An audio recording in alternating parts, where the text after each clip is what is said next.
हरिओम। स्वागत है आप सभी का आज के इस व्याख्यान में। हम सभी लोग लघु सिद्धांत कौमुदी को पढ़ रहे हैं और उसको पढ़ते हुए अब तक ऋकारांत शब्दों में पहुंच गए हैं और ऋकारांत शब्दों में भी पहला शब्द धातृ शब्द है। उस धातृ शब्द के रूपों की सिद्धि हम देख रहे थे। धातृ शब्द में भी विशेष करके सुप्रत्यय लगाकर हमने धाता रूप बना लिया था। कैसे बना था? ऋदुसनस पुरदंसो नेहसाम च से पहले अनंग हो गया था, फिर उसके बाद अनंग में से बचा था अन, उसको अपत्रिंत्रिच इत्यादि सूत्र से उस अन की उपधा के आ को दीर्घ कर दिया गया था। और फिर उसके बाद नलोप प्रातिपदिकांत से पहले संयोगांतन से लोपा से सु का लोप हुआ, सु के स का, और फिर नलोप प्रातिपदिकांत से न का लोप हुआ, बन गया था धाता। इसी तरह धात्री औ री को ऋतोगी सर्वनाम स्थाने से गुण किया, धातर औ, और फिर अपत्रिंत्रिच सूत्र से उपधा की वृद्धि की, उपधा को दीर्घ किया, है ना। तो धातारौ, ज्यादातर जगह वैसे उपधा वृद्धि होती है तो उपधाया से, इसलिए उपधा के साथ वृद्धि शब्द आ रहा है ना। यहाँ उपधा दीर्घ, तो दीर्घ हो गया तो धातारौ। इसी तरह धात्री अस, जस होगा तो अस बचेगा, धात्री अस। ऋतों की सर्वनाम स्थाने से रि को गुण करेंगे, धातर अस, और फिर गुण होने के बाद अपत्रिंत्रिच सूत्र से उपधा को दीर्घ करके धातार अस, धातारस, धातारह बन गया था। इसी तरह धातारम, धातारौ, यहां तक बन गया था, है ना। धात्रेन तक बना था ना, अंतिम धात्रेन तक बन गया था। अब इसके बाद आगे कोई दिक्कत ही नहीं है। आगे इसके बाद देखिएगा कोई दिक्कत नहीं है। यदि प्रत्यय का पहला वर्ण स्वर वर्ण मिलता है तो इको यणचि लगाइए, प्रत्यय का पहला वर्ण व्यंजन वर्ण मिलता है तो सीधे जोड़ डालिए। जैसे देखिए शब्द क्या है? धातृ। प्रत्यय क्या जोड़ा हमने? टा। संबोधन में भी बना ही लिया था तो अब खाली तृतीया से सप्तमी तक बना लेते हैं। धातृ टा, ठीक है। अब टा में से बचता क्या है? आ। बन क्या गया? धातृ आ। बस कौन सा नियम लगाएंगे यहां पर? इको यणच लग जाएगा, री के जगह पर हो जाएगा रेफ। ये ता आधा हो गया, ये र आधा आ गया, जोड़ लीजिए। ये धा ऐसा लिखा हमने, ता आधा लिखा, इसी में र जोड़ कर लिख दिया, ये त्र आ, धात्रा, ऐसा बन जाएगा ना। स्पष्ट है? तो ये धात्रा हो गया। इसके बाद भ्याम जोड़ेंगे तो धातृ भ्याम, भिस जोड़ेंगे तो धातृ भिस, स को रुत्व विसर्ग करके धातृ भी हो जाएगा। धातृ गे जोड़िए, धातृ गे, गे में से बचता है ए, इस री के जगह पे इको यणचि से हो जाएगा र, धात्रे बन जाएगा। बस केवल इको यणचि लगाते जाना है जहां भी स्वर वर्ण प्रत्यय का पहला वर्ण दिखाई पड़े। धात्रे हो जाएगा, धातृभ्याम, धातृभ्यः, यह भ्याम और भ्यस जोड़कर बन जाएगा आसानी से। फिर घसी और घस जोड़ते हैं, घसी और घस जोड़ते हैं तो धातृ अस, ठीक है। यहां पर आपको क्रोष्टि शब्द के रूप की सिद्धि याद करनी। पहले इको यणचि जी लग रहे थे। इको यणचि जी ने कहा कि यहां पर यण कर दो, क्या कर दो? इस री के जगह पे यण कर दो। लेकिन इको यणचि की यहां नहीं चलेगी, यहां पर ऋत उत, ऋत उत लगेगा। वह कहता है पहले हो री, ध्यान दीजिएगा, पहले क्या हो? री, उसके तुरंत बाद घसी और घस का हो अ, क्या हो? ध्यान दीजिए, पहले हो री, उसके तुरंत बाद हो घसी और घस का आ, तो पूर्व और पर दोनों के स्थान पर हो जाता है उ। क्या हो जाता है? पूर्व और पर दोनों के स्थान पर उ हो जाता है। यानी पूर्व वर्ण हमने री हटा दिया, पर वर्ण हमने आ हटा दिया, और दोनों के जगह पर आ गया उ। ता हलंत हो गया था री हटने पर, दोनों के जगह पर आ गया उ, लेकिन री के स्थान पर अण आ रहा है, इसलिए उरण रपरा सूत्र से वह रपर होकर आएगा उर्स, धातुर्स। ठीक है, यहां पर आप देख पा रहे होंगे कि जो स है, शब्द कैसा हो गया, यह शब्द संयोगांत हो गया कि नहीं? शब्द संयोगांत हो गया ना, संयोग इसके अंत में है, तो संयोग जिसके अंत में होता है वह संयोगांत है। संयोगांत से लोपा इस अंतिम वर्ण के स को लोप करने वाला था, तभी रात सस्य ने कहा कि संयोग के अंत में र के बाद अगर कुछ वर्ण आ रहा हो तो केवल सा का ही लोप होता है, अन्य किसी वर्ण का नहीं होता। इसलिए रात सस्य से यहां सा का लोप करेंगे, संयोगांत से नहीं। क्यों एक नया सूत्र बनाना पड़ा, वो उसके प्रसंग को मैं क्रोष्ट शब्द के विषय में बता चुका हूं, क्रोष्ट शब्द को बताते हुए, है ना। तो बन गया आप क्या, धात उर, धात उर। उस ये जो र है, इस र को विसर्ग कर दीजिएगा, बन जाएगा धात में उ जोड़ दीजिएगा, बन जाएगा धातु, और र को विसर्ग कर दीजिएगा धातु, बन जाएगा धातु।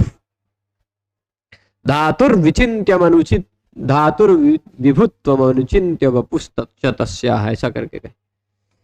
सृष्टिराद्येव धातु, ऐसा। धातु का मतलब वो एक और धातु होता है, पर धातु का मतलब धातृ शब्द का षष्ठी पंचमी एक वचन, घसी और घस लगेगा तो धातु रूप बन जाएगा। जैसे क्रोष्ट शब्द का क्रोष्टु बन गया था, मातृ शब्द का जैसे मातु बनेगा, आगे देखेंगे। अभी पितृ शब्द इसके बाद पढ़ेंगे, जैसे पितु बनेगा वैसे ही। ठीक है, तो अब बारी किसकी आई, भ्याम और भ्यस में आप जोड़ लेंगे। इसके बाद बारी आई धातृ धन, घसी घस हो ही गया है, बारी आई ओस की, षष्ठी द्विवचन। क्या करेंगे आप इसमें, इको जाना चाहिए, सीधी बात है। री को र कर देंगे, धातृ में जो री है इस री को हटाएंगे, उसके जगह पे कर देंगे र, बन क्या जाएगा, ये देखिए धा ऐसे, ता और र जुड़कर त्र बन गया, उसमें ओस जुड़ गया धात्रोस, इस स को रुत्व विसर्ग कर लेंगे, बन जाएगा धात्रोह, ऐसा बनेगा, हो जाएगा ना। इको जाना चाहिए, केवल एक नियम लगाना है, फिर रुत्व विसर्ग कर लेना। फिर आम लगाएंगे, तो आम लगाएंगे तो नियम लगेगा आपका पढ़ा हुआ। आम है, आम होने के बाद पहले अब देखिए शब्द का अंतिम वर्ण ह्रस्व है, री ह्रस्व है ना, तो ह्रस्व नद्यापोनुट कहेगा कि ह्रस्व शब्द का अंतिम वर्ण हो, उसके तुरंत बाद प्रत्यय आम हो, तो आम प्रत्यय को नुट आगम हो जाया करता है। यह ह्रस्व अंतिम वर्ण है तो आम को नुट आगम करके बना लेंगे नाम, बन जाएगा। और नाम ही सूत्र से, नाम ही सूत्र से क्या करेंगे, इस री को दीर्घ कर देंगे, धात्री नाम। यहां तक पहुंच गए, तभी एक वार्तिक जी आएंगे, ये रिवर्णान नस्यणत्वम वाच्यम।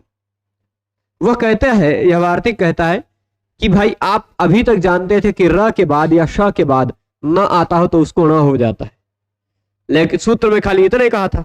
पर वार्तिककार क्या कह रहे हैं, रिवर्णात नस्यणत्वम वाच्यम, रिवर्ण के बाद भी न आता हो तो उस न को न हो जाता है।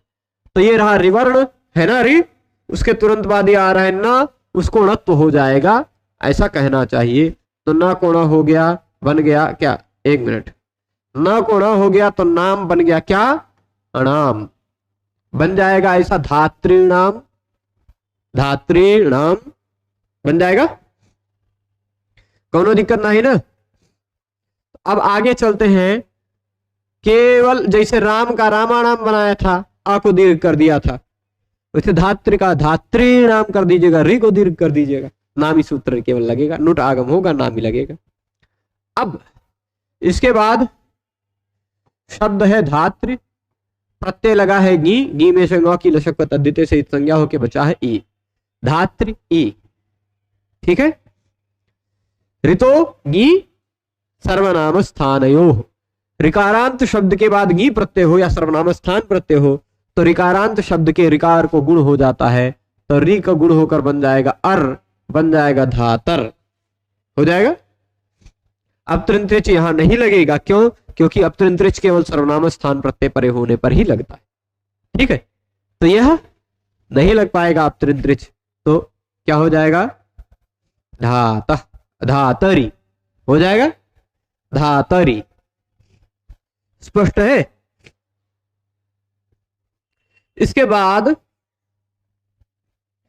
आगे चलेंगे, ओस लगाएंगे तो धात्रो बन जाएगा, बन जाएगा। सुप लगाएंगे तो धात्री शु, धात्री शु, मूर्धन्य श कर देंगे केवल, बस ऐसा रहेगा धात्री। और सुप प्रत्यय के सु के स्थान पर जो दंत स है उसको मूर्धन्य श कर देंगे, बन जाएगा धात्रिशु। आदेश प्रत्यय हो केवल नियम लगा देंगे, क्योंकि उससे पहले जो वर्ण है इण है, इण मतलब ई उ रिल्री ए ओ है वाला ल, ऐसा कुछ हो या कवर्ग हो पहले, तो उसके बाद आने वाले दंत स के स्थान पर मूर्धन्य श हो जाया करता है। ठीक है, तो धातृ शब्द हो गया, हे धातः, हे धातारऊ, हे धातारः बन जाएगा। अब आते हैं हम पितृ शब्द में। कौन से शब्द में? पितृ शब्द में। बनाए। अब देखिए, एवं नप्त्रादय, नप्त्री शब्द अभी बाकी है। हाँ, एवं यानी इसी तरह, धातृ शब्द की तरह नप्त्रादय, नप्त्रादय, ये नप्त्रा क्या है इसमें नप्त्री आदय, ठीक ऐसा है, नप्त्री आदय यानी नप्त्री इत्यादि शब्द। ये नप्त्री आदय है, ये री के जगह पे हो गया र, तो बन गया नप्त्रादय, ऐसा बन गया है। ठीक है, ये अब ये पा हलंत करके लिख दिया, थोड़ा जोड़ के लिखना चाहिए था, लेकिन वैसा अलग लिख दिया। तो नप्त्री इत्यादि शब्द, ठीक है। तो नप्त्री शब्द भी धातृ शब्द की तरह ही रूप बनेगा, नप्त्री शब्द का भी। देख लेते हैं, नप्त्रादि ग्रहणम व्युत्पत्ति पक्षे नियमार्थम। ये जो देख रहे हैं ना, नप्त्री इत्यादि ग्रहण क्यों कहा गया? पिता एवं पित्रादय ऐसा कह देते, नप्त्री शब्द को पहले क्यों कहा? यहां देखिए, एवं नप्त्रादय, देखिए उणादि प्रत्ययों में, वैसे प्रत्यय कई प्रकार के होते हैं। त्रिच, त्रिन प्रत्यय सामान्यतः भी है, और त्रिन और त्रिच प्रत्यय उणादि में भी है। ठीक, कृदंत प्रत्ययों को सामान्य कृदंत प्रत्यय और उणादि कृदंत प्रत्यय, ये थोड़ा सा दो भागों में बांट सकते हैं। ठीक, उणादि जो है कुछ लोग मानते हैं कि वो पाणिनि जी की ही रचना है, वह ज्यादा प्रामाणिक माना जाता है, क्योंकि उन्होंने स्वयं में उणादेव बहुलम एक ऐसा सूत्र का कहा है। और कुछ लोग मानते हैं बाद में इसको शाक्टायन जी ने जोड़ दिया है, ठीक, या अन्य किसी ने जोड़ दिया है। तो जो कुछ भी है, वह उणादि जो सूत्र है, उणादि प्रत्यय भी है बहुत सारे, जो पाणिनि व्याकरण की अष्टाध्यायी के किसी भी सूत्र में वह प्रत्यय करने का विधान नहीं है, अन्यत्र उणादि पाठ में उसका विधान है। तो उणादि प्रत्यय से जो निष्पन्न त्रिन और त्रिच प्रत्यय से बनकर जो शब्द है, संज्ञा शब्द, उनमें उपधा दीर्घ किसको होगा? केवल नप्त्र इत्यादि शब्दों को ही होगा। क्यों? पितृ इत्यादि शब्दों में दीर्घ नहीं हो पाएगा, पितृ शब्द में भी वो त्रिन त्रिच नहीं होगा। क्यों? तो वह देख लीजिए, लिस्ट दे रहे हैं। ऋकारांत शब्दों में ये 9 शब्द हैं, ऋकारांत शब्दों में ये 9 शब्द हैं, जो ऋकारांत तो है पर ये त्रिन और त्रिच से रहित हैं। क्या क्या, कौन कौन से 9 शब्द? पिता माता ननांदा च सव्येष्टृभ्रात्रियातरः जामाता दुहिता देवा त्रिन त्रिज्याम रहिता नव। ये 9 शब्द जो हैं त्रिन और त्रिच से रहित है। कौन कौन से? इसमें 3 है, जामाता दुहिता और देव। जामात्री, दुहित्री, देवरी, ऐसा है। ठीक, देवा बना है जो ना, जैसे मातृ का माता बन जाता है, पितृ का पिता बन जाता है, वैसे देव्र का देवा बना है, दुहित्र का दुहिता बना है। ठीक, जामात्री का जामाता बना है, वैसे यात्री का याता बनता है, बहुवचन लिख दिया है यहाँ, यात्रा है। भ्रातृ, यात्री, भ्रातृ, और फिर सव्येष्टि, 3 ये हो गए, 3 इस लाइन में, 3 इस लाइन में, 3 इस लाइन में, पितृ, मातृ और ननांद्रि। ये 9 शब्द ऐसे हैं जो री तो लगकर बना हुआ है, तो यानी इन 9 शब्दों का रूप एक जैसा रहेगा, स्त्रीलिंग में अलग, पुल्लिंग में अलग। स्त्रीलिंग में और पुल्लिंग में अलग क्या पड़ेगा? पुल्लिंग में तो भाई तस्मात् छसो नपुंसी लग जाएगा, स्त्रीलिंग में तस्मात् छसो नपुंसी नहीं लग पाएगा, खाली इतना ही अंतर। ठीक है, बाकी ये सभी शब्दों के रूप एक जैसे रहेंगे। तो इन सभी शब्दों से के सिवाय जो रिश्तेदारी वाचक शब्द है नप्त्री इत्यादि, वो नप्त्री इत्यादि शब्द धात्री शब्द की तरह ही चलेंगे उनका रूप। ठीक है, तो जैसे देख लेते हैं, नप्त्री शब्द को ले लेते हैं। नप्त्री शब्द के बाद पितृ शब्द आएगा, फिर जामात्र शब्द आएगा पितृ शब्द की तरह ही, पिता माता नांदा जामाता द्विता तथा, उसमें जामाता है ना, तो पितृ शब्द की तरह जामात्र शब्द लेंगे। क्यों? क्योंकि उस लिस्ट में आप देखेंगे ना, तो ये देख लीजिए, पिता ये पुल्लिंग है, ये स्त्रीलिंग, ये स्त्रीलिंग, ये पुल्लिंग है, और ये पुल्लिंग है, बाकी सारे स्त्रीलिंग है। देव्र का मतलब होता है देवर, देवर अर्थ में है, देव्र देवरऊ, ऐसा करके। तो पुल्लिंग शब्द जो है वो पितृ शब्द की तरह चलेंगे, स्त्रीलिंग जो है वो मातृ की तरह चलेंगे। कैसे चलेंगे उसको आगे पढ़ेंगे, पहले हम पितृ, ये जामात्री नप्त्री इत्यादि शब्द पर आ जाते हैं। नप्त्री शब्द क्या है? नप्त्री। जैसे धात्री था वैसे नप्त्री, वहां धाता बनाया, यहां नप्ता बनेगा। नप्ता कैसे बनेगा जरा ध्यान से देखिएगा। सुप्रत्यय है, ऋदुषण स्फुरदंसो नेहसाम च सूत्र से री के स्थान पर हो जाएगा अनंग, अनंग होगा तो बन जाएगा नप्तन, है ना, अनंग में से अन बचता है, नप्तन हो जाएगा। और सु में से बचता क्या है? स, नप्तन स। ठीक है, अब इसके बाद नप्तन स, उपधा को दीर्घ करेंगे, इससे अपतृंत्रिच, है ना, और उसके बाद उसमें स्वश्री नप्त्री नेष्ट्री इत्यादि शब्द है उसमें, है ना, नप्त्री शब्द है उसमें। तो नप्तन, नप्तान हो गया स, नप्तान स, संयोगांत से लोपा से सा का लोप कर देंगे, नलोपा प्रातिपदिकांत से न का लोप कर देंगे, बन जाएगा नप्ता। ठीक है, स्पष्ट है, जैसे धाता बना था वैसे नप्ता, ऐसे और सभी ऋकारांत शब्द बनेंगे, सभी जगह ये देखेंगे ही हम नियमों को इसको। अब फिर इसके बाद नप्त्री शब्द है। क्या शब्द है? नप्त्री। अच्छा, ऊपर वाला सूत्रवा जरा देख लीजिए, इनको भूलिएगा मत, ये वाले को देख लीजिए। अप शब्द, त्रिन प्रत्यय लगकर बने हुए शब्द, त्रिच प्रत्यय लगकर बने हुए शब्द, स्वश्री शब्द, स्वश्री शब्द आएगा आगे। ठीक, नप्त्री शब्द, यही तो चल रहा है नप्त्री, इसी की तो चर्चा चल रहा है। नप स्वश्री शब्द स्त्रीलिंग है, इसलिए अभी इसकी चर्चा नहीं चल रही। नप्त्री ये पुल्लिंग है, इसलिए चल जाएगी। फिर नेष्ट्री, त्वष्ट्री, छत्री, होत्री, पोत्री, प्रशास्त्री इत्यादि जो शब्द है वो सब इसी तरह चलेंगे।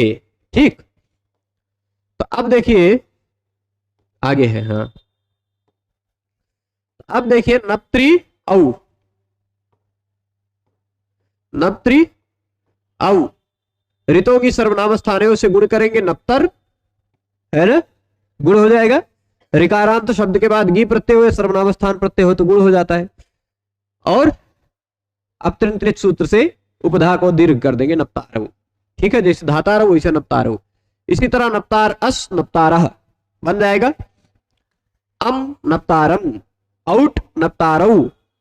ठीक है, इतना तक पहुंच जाएंगे। अच्छा, प्रथमा में भी संबोधन वाले में नप्त्री और सु का स बचेगा, बचेगा ना।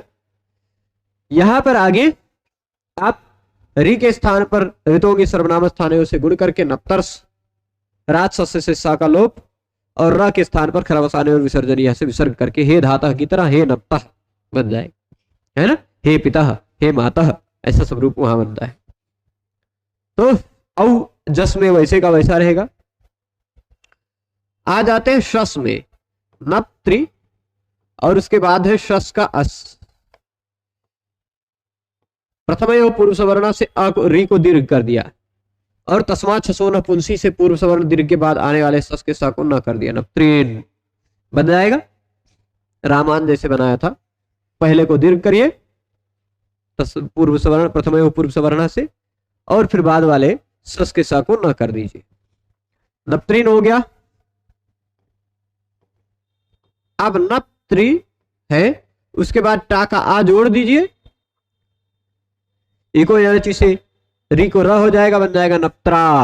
ठीक है, नप्त्रिभ्याम, री वैसे का वैसा रह जाएगा, नप्त्रिभी हो जाएगा। अब नप्त्रिघधन गे, गे में से बचता है ए, इको एनर्जी से इस री के स्थान पर र कर देंगे, नप्त्र, ए की मात्रा ऐसे चढ़ जाएगी, नप्त्रे। ठीक है, और फिर भ्याम भ्यस में नप्त्रिभ्याम नप्त्रिभ्या, कुछ नहीं करना है, केवल भ्याम और भ्यस जोड़ देना है। अब आगे नप्त्री, घसी और घस कोई प्रत्यय लगा लीजिए, अस बचता है ना। ऋकारांत शब्द के बाद घसी और घस का अस हो, अ हो, ऋकारांत शब्द के बाद घसी और घस का अ हो तो री भी हट जाता है, अ भी हट जाता है। क्या होता है? री भी हट जाता है, अ भी हट जाता है, दोनों की जगह पर आ जाता है उ। ठीक, दोनों की जगह पे क्या आ जाता है? उ। ठीक है, उरन रपरा से यह उ अकेले नहीं आता, रपर होकर आता है। नप्तुर्स, राक्षस से संयोगांत रा का लोप हो जाता है और इस रा के स्थान पर हो जाता है विसर्ग, नप्तुह बन जाएगा। ये उ जो है उह है, या उधर उ की मात्रा बन जाएगा। ठीक है, तो ऐसे बन जाएगा नप्तुह। ठीक है, आगे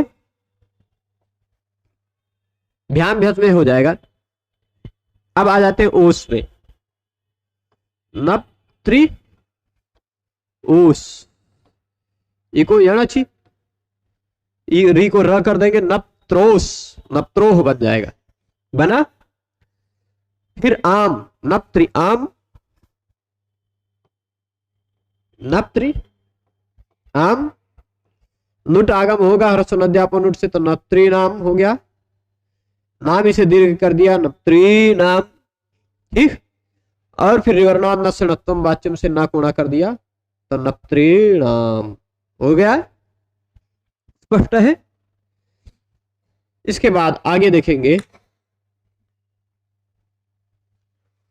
हाँ नप्त्री नाम हो गया। अब आगे देखते हैं गोतो, ये हाँ नप्तरी बनाते हैं। पहले गी प्रत्यय लगाकर, प्रत्यय कौन सा लगेगा? नप्त्री, प्रत्यय लगा, गी बचता है ई, ऋतुगी सर्वनावस्थान है, उसे री को स्थान पर गुण करेंगे, नप्तर ई, नप्तरी बन जाएगा। ठीक, अब इसके बाद ओस तो नप्त्रो हो, सु तो नप्त्रिशु, मूर्धन्य कर देंगे आदेश प्रत्यय से, बस बन गया हे नप्तः, हे नप्तारो, हे नप्तारः। तो एवं नप्त्रादय, नप्त्र इत्यादि जो शब्द है वो इसी तरह चलेंगे। स्पष्ट है? आगे चलते हैं। नप्त्रादि ग्रहणम व्युत्पत्ति पक्षे नियमार्थम, ये नप्त्र आदि ग्रहण क्यों कहा गया? पितृ इत्यादि क्यों नहीं कहा गया? क्योंकि उससे पता चलता है कि व्युत्पत्ति के आधार पर देखा जाएगा। तृण और त्रिच प्रत्यय लगकर उणादि से बने हुए जो शब्द हैं, उन उणादि से बने हुए शब्दों में केवल नप्त्र इत्यादि शब्द ही, देखिए यहां पर देखिएगा उस सूत्रवा में जो नप्त्र इत्यादि ग्रहण किया गया, अब कह दिया तृण, कह दिया त्रिच, कह दिया। ठीक, जब सूत्र में तृण और त्रिच कह दिया है तो फिर नप्त्री कहने की क्या जरूरत? नप्त्री शब्द भी तो त्रिच प्रत्यय लगकर बना है, तो जब तृण और त्रिच कह दिया तो फिर नप्त्री क्यों कहा, नेष्ट्री क्यों कहा, ऐसे कुछ होत्री शब्द क्यों कहा, है ना? इन सभी शब्दों की कहने की क्या आवश्यकता पड़ गई, है ना? तो कह रहे नप्त्र इत्यादि का जो ग्रहण किया गया है वो व्युत्पत्ति पक्ष में नियम करने के लिए कि भाई सामान्यतः तृण और त्रिच लगकर, जो सामान्य प्रत्यय वाले तृण और त्रिच लगकर बने हैं, उन सबका इससे ग्रहण हो जाएगा, और उणादि वाले जो तृण त्रिच है उनमें से खाली इतने शब्दों का होगा। ठीक, उणादि वाले जो तृण त्रिच लगकर बनते हैं उनमें से इस सूत्र में जितने की लिस्ट दी गई है उतने का ही केवल उपधा दीर्घ हो पाएगा, बाकी किसी को दीर्घ नहीं हो पाएगा। ठीक है, ये बात स्पष्ट है। तो अब आगे देखिएगा, तेने हना, इसी कारण अब इस उदाहरण में नहीं हो पाया। कौन से उदाहरण में? पितृ शब्द में। यहां त्रि दिखाई पड़ रहा है, ये भी त्रिच या किसी उणादि, त्रिन या त्रिच किसी उणादि प्रत्यय से लगकर ही बना है, ठीक। पर यह सामान्य धातु से लगने वाले प्रत्यय उणादि से नहीं बना है, यह सामान्य वाले प्रत्यय से, कृत प्रत्यय से नहीं हुआ, उणादि वाले कृत प्रत्यय से हुआ है। जो उणादि वाला प्रत्यय, कृत प्रत्यय अष्टाध्यायी के 8वें अध्यायों में नहीं है, ऐसे उणादि प्रत्यय से हुआ है। तो ऐसे शब्दों की जो लिस्ट दे दी गई है अपत्रिच वाले सूत्र में, उस शब्दों की ही उपधा दीर्घ, उन सभी शब्दों को ही उपधा दीर्घ हो पाएगा, बाकी किसी शब्द को उपधा दीर्घ नहीं हो पाएगा, ठीक है। बाकी किसी को उपधा दीर्घ नहीं हो पाएगा। तो यहां क्या बनेगा? यहां पिता पितरऊ, पितरऊ बनेगा। वहां धातारऊ नपतारऊ बनता था, यहां पितारऊ नहीं बना, पितरऊ। उपधा नहीं, दीर्घ नहीं हो पाएगा।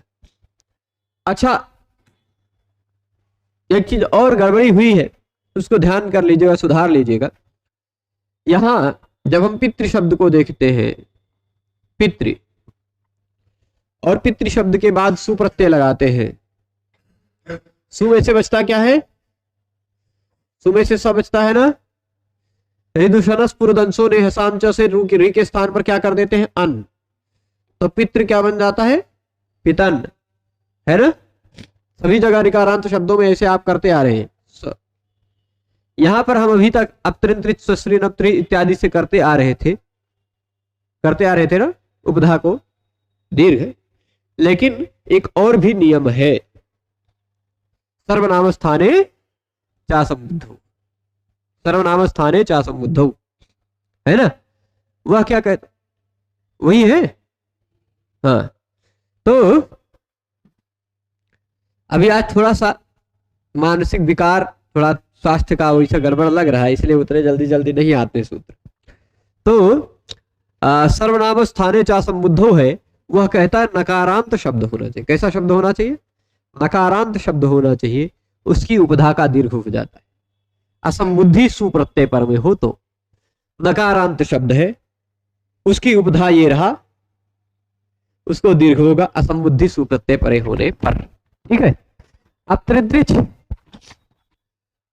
अपत्रिच इत्यादि जो सूत्र कर रहा था काम, वह सूत्र भी काम कर सकता है, पर जहां नकारांत वाली की बात आ गई, वहां सर्वनाम स्थाने चा संबुद्धौ से करना ज्यादा सही है। बाकी जहां नकारांत नहीं है, वहां आप अपत्रिच से जो लग सकता है जहां पर, वो लगा सकते हैं, ठीक है। तो सर्वनाम स्थाने चा संबुद्धौ से हमने दीर्घ किया उपधा को, तो पितांश, यहां भी आप स को हलंग्याभ्यो दीर्घा श्रुति से प्रथम हल से या संयोगांत से लोपा से, हलंत होने के कारण हलंग्याभ्यो दीर्घात से ही कीजिएगा। इससे पहले भी शायद हमने संयोगांत से किया है ना, कहीं कहीं संयोगांत से लोपा से भी किया है, पर वो संयोगांत से लोपा ना करके हलंग्याभ्यो दीर्घात, हलंत शब्द होने के कारण उससे लोप कीजिएगा। इससे पहले भी थोड़ा गड़बड़ी हो जाती, हलांत होने के कारण हलंग्याभ्यो दीर्घात से लोप कर देंगे, और फिर उसके बाद ना को क्या करेंगे? नलोप प्रातिपदिकांत से लोप कर देंगे, बन जाएगा पिता, ठीक है। अब पिता के बाद पितरऊ पितरः इत्यादि बनाते हैं। पितृ औ ऋतोगी सर्वनाम स्थाने से री को गुण कर देंगे, पितर औ। यहां कुछ नहीं करना है, बस गुण कर दिया आपने, बन गया पितरऊ, ठीक है, ठीक है ना, कोई दिक्कत? यहां पितारऊ नहीं बना क्योंकि अपत्रिंत्रिच सूत्र नहीं लग पाएगा। इसी तरह पितृ, जस में से बचता है अस, चाहे प्रथमा का चाहे संबोधन का। ऋतु की सर्वनाम स्थाने उसे री को गुण करेंगे, पितर अस, पितरस। ये र जुड़ जाए, र में आ जुड़ जाएगा तो र पूरा हो जाएगा, स को रुत विसर्ग कर देंगे, बन जाएगा पितरः, ठीक है। इसके बाद आगे देखेंगे तो पितरः, पितृ अम, यहां अमी पूर्व रूप करना चाहता था, लेकिन ऋतु सर्वनाम स्थाने उन्होंने गुण कर दिया, तो पितृ को बन गया पितर, अम जोड़ दीजिए पितरम, ठीक है। आउट जोड़ेंगे तो पितरऊ, पर अब शस जोड़ते, किसकी बारी आई, शस, पितृ शस, शस का बचा अस, प्रथम हो पूर्व सवर्ण से इस आ को और इस री को हटाकर दीर्घ कर दिया गया, पूर्व सवर्ण दीर्घ, है ना। तस्मात् छसोना पुंसी सूत्र से इस सस को स को न कर दिया गया, पितृन बन गया पितृन। स्पष्ट है। अब फिर इसके बाद पितृटा पित्रा बन जाएगा, पितृटा ये को यणचि पित्रा, पितृभ्याम पितृभी, फिर पितृगे पितृ ए ये को यणचि से रे को रा कर देंगे पित्रे, है ना। पितृभ्याम पितृभ्या, गसी और गस में देख लेते हैं। पितृ है शब्द क्या है, पितृ, है ना, और प्रत्यय लगा है अस, गसी या गस का, रित उत लगेगा री के स्थान पर, री के बाद गसी और गस का अ हो तो उस दोनों को हट जाता है, दोनों के स्थान पर ऊ होकर आ जाता है, पर उरन रपरा से रपर होकर जुड़ेगा तो पितुर, राज सस से इस सा का लोप कर दे गया, पितुर बन गया, और इस सा को, इस रा को खरवसाने और विसर्जन यहां से विसर्ग कर दिया पितु, ठीक है। पंचमी षष्ठी में पितु बन जाएगा, जैसे धात्री का धातु, मातृ का मातु, पितृ का पितु, ऐसे नप्त्र का नप्तु बनाया था हमने। फिर ये हो गया, ओस की बारी आई, पितृ ओस इको यणचि से यण कर दीजिएगा पित्रोस, पित्रोह सकुरुत्व विसर्ग करके, पितृ आम, पितृ आम, यहां ह्रस्व नद्यापो नुट से नुट हो जाएगा पितृ नाम, और नामी सूत्र से पितृ के री को दीर्घ कर देंगे पितृ नाम, हरिवर्णान दक्षिणत्वम वाच्यम से ना कोणा कर देंगे पितृणाम, ठीक है, हो जाएगा। तो फिर पितृ गी, पितृ ई, ऋतोगी सर्वनाम स्थाने उसे गुण करेंगे पितृ ई, पित री को गुण करके अर कर देंगे पितर ई, पितर ई, पितरी बन जाएगा, बन जाएगा। फिर ओस, पितृ ओस, पित्रोह गुण को यणचि से यण कर लेंगे पित्रोह, पितृ सुप, पितृ शु हो जाएगा, मूर्धन निष्ठा कर लेंगे आदेश प्रत्यय हो से। अब खाली आ जाते हैं, पितृ शब्द है, संबोधन का सुप्रत्यय है, वो लगने पर क्या बनता है, थोड़ा सा अलग बन जाता है। सु का बचता है स, ऋतु के सर्वनाम स्थानों से गुण कर देंगे तो पितर्स, रात सस से इसका लोप करेंगे और इसका विसर्ग कर देंगे रा के स्थान पर, बन जाएगा हे पिता, ठीक, स्पष्ट है। अब पिता पितरौ पितर, तो इस तरह से पितृ शब्द भी हमने देख ही लिया, पितृ शब्द भी देख लिया ना। अब बारी आई किसकी, एक शब्द है एवं जामात्रादय, एवं यानी इसी पितृ शब्द की तरह ही जामात्र इत्यादि शब्द भी चलेंगे। तो जैसे पिता वैसे जामाता, जैसे पितरौ वैसे जामातरौ, जैसे पितरा वैसे जामातरः, जैसे पितरम वैसे जामातरम, केवल ऋतु की सर्वनाम स्थान में सभी जगह लगाते जाइएगा, जैसे पितरौ वैसे जामातरौ, ठीक, जैसे पितृन वैसे जामात्रीन, केवल क्या करेंगे, प्रथम पुरुष वर्ण से पुरुष वर्ण दीर्घ करेंगे और तस्मात् छसो नपुंसी से सस को न कर देंगे, बस। जैसे पित्रा वैसे जामात्रा, जैसे पितृभ्याम वैसे जामातृभ्याम, जैसे पितृभी वैसे जामातृभी, 20 प्रत्यय लगाकर, जैसे गे लगाकर पित्रे बनाया वैसे जामात्र शब्द लगाकर जामात्रे बना देंगे, ठीक, केवल इको यणचि, बस, केवल इको यणचि, पितृभ्याम पितृभ्यः, जामातृभ्याम जामातृभ्यः, ठीक है। पितुः तो जामातुः, क्या करेंगे, जामातृगस जामातृगसी, ये दोनों लगाएंगे, जामातृ धन अस रहेगा, ऋत उत से री और आ के स्थान पर ऊ करेंगे, उरन रपरा से र जुड़ जाएगा, जामातुर्स, स को लोप करेंगे राजस से जामातुर, और रा को विसर्ग कर लेंगे जामातुः, पितुः जैसे, जैसे धातु जैसे नप्तुः वैसे पितुः वैसे जामातुः, ठीक है। अब जामात्रोह इको यणचि, जामात्री ओस इको यणचि लगाएंगे जामात्रोस, स को रुत्व विसर्ग कर लेंगे, बन जाएगा जामात्रोह, ठीक है। और फिर आम, जामात्री आम, आमी ह्रस्व से नुट करेंगे जामात्री नाम, नाम इसे दीर्घ कर देंगे जामात्री नाम, ना कोणा कर देंगे जामात्री नाम, रिवर्णान दक्षिणत्वम वाच्यम। स्पष्ट है। जामातरी, जामात्री को री को गुण कर देंगे ऋतों सर्वनाम स्थाने से और ई जोड़ देंगे गी प्रत्यय का जामातरी। फिर जामात्री ओस इको यणचि से री को र कर देंगे जामात्रोस, जामात्रोह। जामात्री धनसुप, जामात्री धनसु, जामात्रिषु, मूर्धन्य हो जाएगा आदेश प्रत्यय हो से। ठीक। हे जामातः, हे जामातरो, हे जामातरः। ठीक। हे जामातः कैसे बनेगा, वो सु प्रत्यय लगेगा, सु का स बचेगा, ऋतों की सर्वनाम स्थाने उसे गुण करेंगे जामातर्स, स को जो है उस स को आप उससे लोग कर देंगे राजस्य से, और फिर ये क्या कर देंगे रा को खरवसाने विसर्जनीय से विसर्ग कर देंगे। ठीक है। हे जामाता है। स्पष्ट। अब आ गया नृ शब्द। यह नृ शब्द थोड़ा सा उससे अलग हो जाएगा। अभी तक जो पढ़े हुए शब्द हैं उन सभी शब्दों से थोड़ा सा अलग हो जाएगा। तो नृ शब्द में जो अलग होने पर क्या क्या रूप बनेगा उसको अग्रिम व्याख्यान में देखेगा। थोड़ा सा बोलने में दिक्कत होती है, साथ थोड़ा सा गड़बड़ है, तो अभी आज इस व्याख्यान को जल्दी रोकेंगे। सभी लोग जुड़े रहे उसके लिए सभी को बहुत बहुत धन्यवाद। नमो नमः। किसी को कुछ पूछना है तो पूछ सकते हैं।